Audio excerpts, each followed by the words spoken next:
Yeah, good to see you, Matt. You too. You Yeah. too. Thanks Good for to be here again. coming to check out my project. Always Excited a pleasure. to have you down here again. So this project is called Raya del Sol, and you're about to see why as the sun comes down here. The sun sets right there every day over Isla de Cañas. But what we're going to do is walk up to what I call the lookout point. It's where lot number 7 hangs over the water, basically, or where the river goes into the ocean. It's just so beautiful, and I love to start here. Amazing. Let's have a look. Yeah. And just to tell you a little bit about the project, this is a 5-hectare project total. And what I've done is I've carved it into 11 individual home lots. And then a 12th lot that's going to be a community food garden. So it's going to be a mix of outdoor, fruit trees and other things, and then some level of greenhouse indoor growing as well. And so look, this is the lookout point of lot number 7. That is beautiful. Yeah. There's some birds flying, and on just the road where we came down here, we even saw a monkey. Yeah. Crossing the road. Yeah. You said there are quite a lot of animals crossing sometimes. Oh my God, so many. I was here with a friend last week, and so there's 2 beaches that that you can access from this property. This is Playa Raya that we're looking at, and then about 10 minutes further down this road, it dead ends at Playa Madroño. Playa Madroño is like a miniature version of Playa Venao. It's a very similar, like, cove shape, much softer sand, and there's nobody there because it's very hard to get to. It's very secluded, just like Playa Raya Beach. And on your Insta stories, I always see these amazing caves at Playa Raya.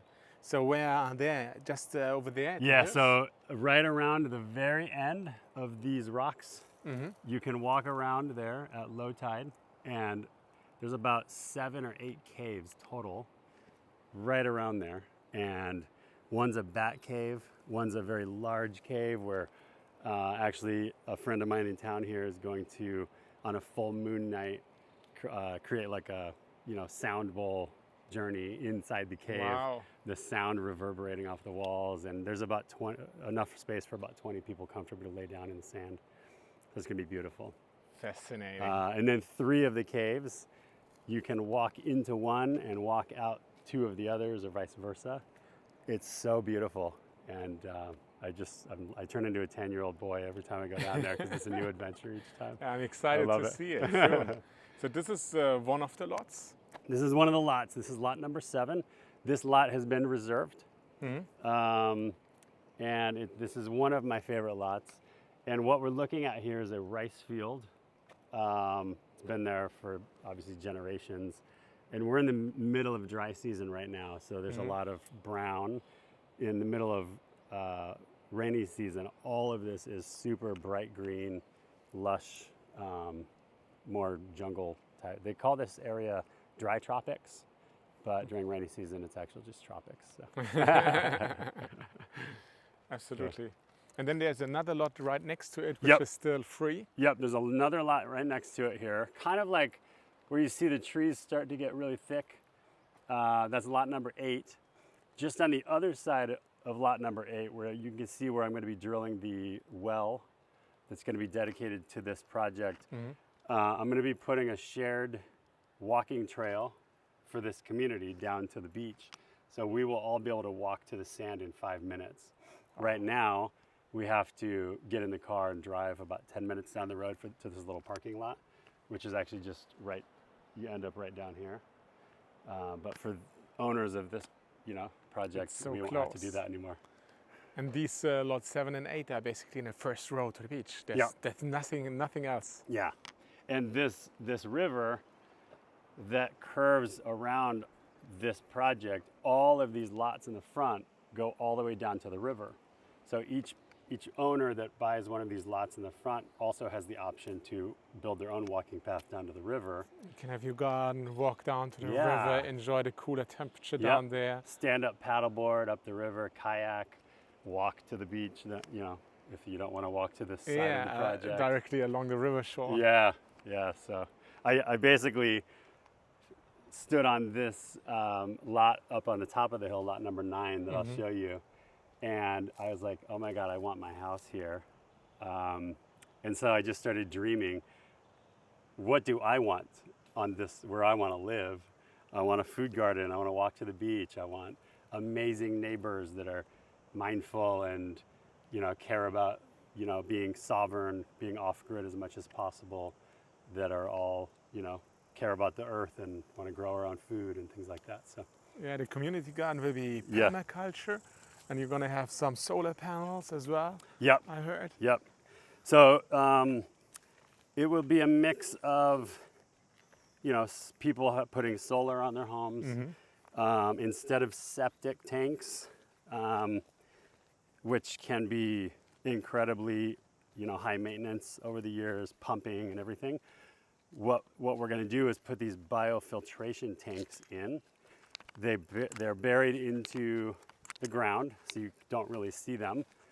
And black and gray water goes into the tanks, and through a 7-chamber filtration system, it cleans that water so much that you can redistribute it back out to water your lawn and, water the garden, things like that.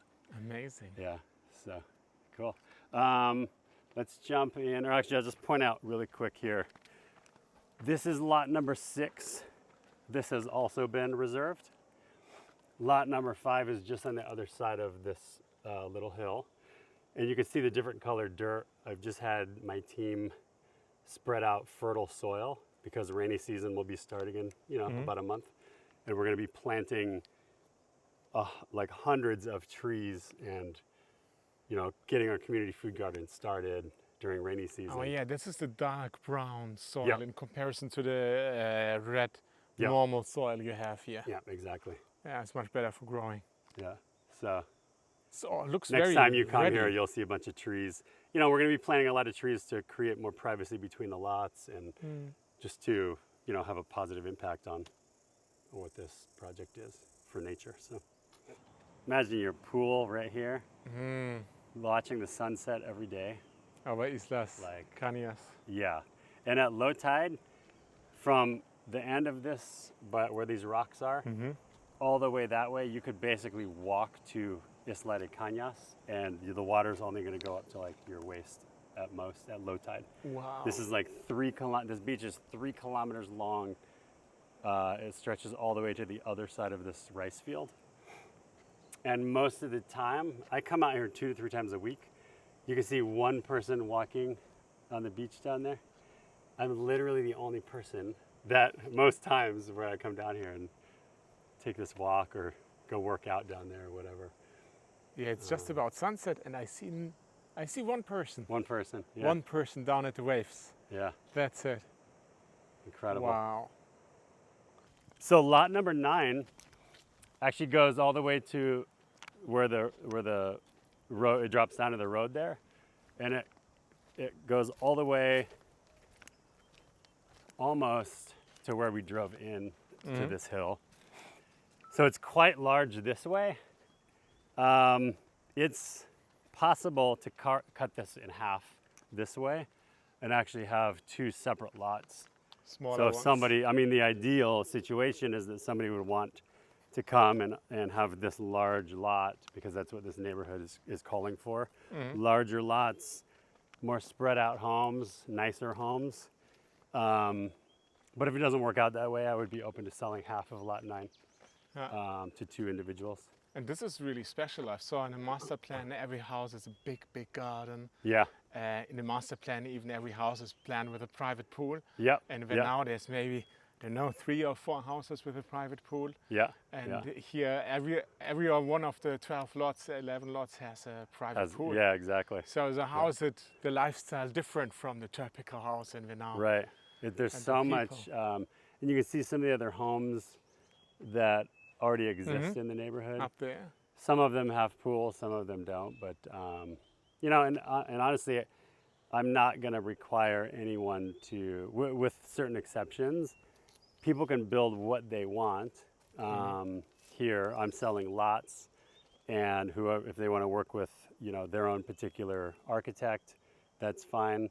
well, we want to have some cohesiveness around the design of each home, but I'm not going to be too strict on, as long as it's, you know, good quality. It's not too intrusive for the other neighbors, and we all get along. That's the goal. So what's some of those design principles that are important to you? Yeah. Regenerative and sustainable development is first and foremost, I'd say. Having a certain level of solar or sustainable energy is important. If that's solar, whatever else that might mean. This whole neighborhood is already plugged into the grid, so, which is amazing. That saves so much time over a lot of projects around here.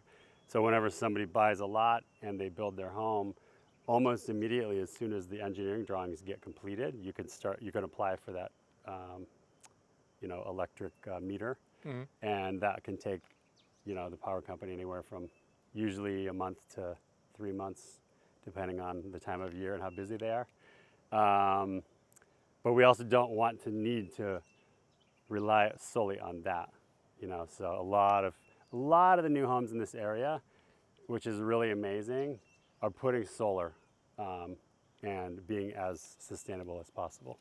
And it makes construction so much easier and living. Yeah. I know from some other developments, you sometimes hear the power generator and then it's very loud. Yeah, right. Here you won't have that, right? Because Here you won't have that. have the electricity will be really easy. Yeah, exactly. And many times you can actually generate enough power to sell some excess back to the grid. So you can actually turn it into, this is the benefit of solar, you can turn it into an investment, you know. Amazing. So what we're looking at here, pretty much right around here, going this way and all the way down this hill, is lot number 10. And is this the road going between the lots? Yep, so Down there?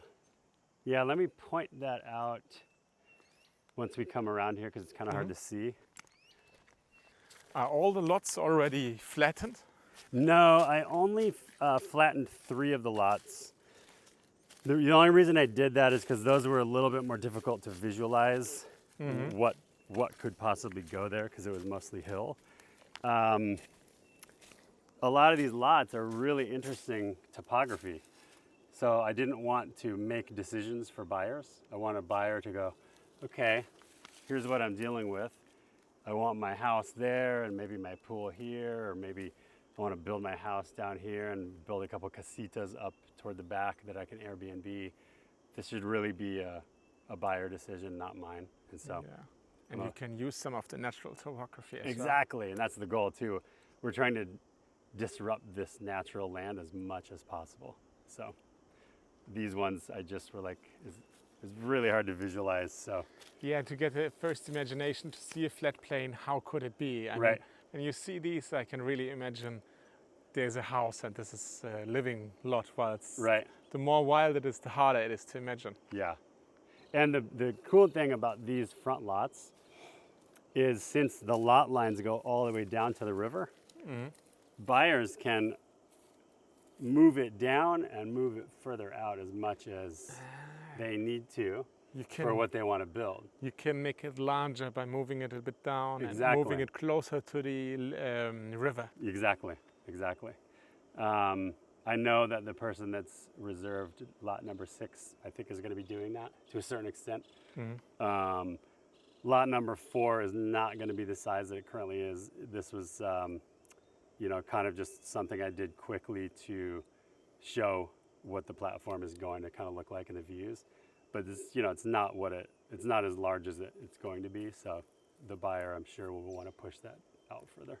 Yeah, that's also one thing which amazes me here, the freedom of regulation. It's very, very free what you do with your own piece of land. Yeah. Oh, and one of the things that an architect they kind of have doing some work on the project suggested is, you know, these houses that are back here looking at the sunset view, I may require the front lots to build single story from this level. They could be 2-story, but the second story would have to be down the hill, so that we're not disrupting any views for the people back here. You keep undisrupted views. To the Yeah, sunset. and then the architect took that one step further and had an amazing idea, which was for the roofs of these front lots, these front homes, we can go a step further and actually have it be materials that look like the natural view through stones and green roof materials and things like that. I'm like, brilliant. Love it. So it's just really fun being able to create with this project. I just have, and improve the concept every step along the way. Yeah, yeah.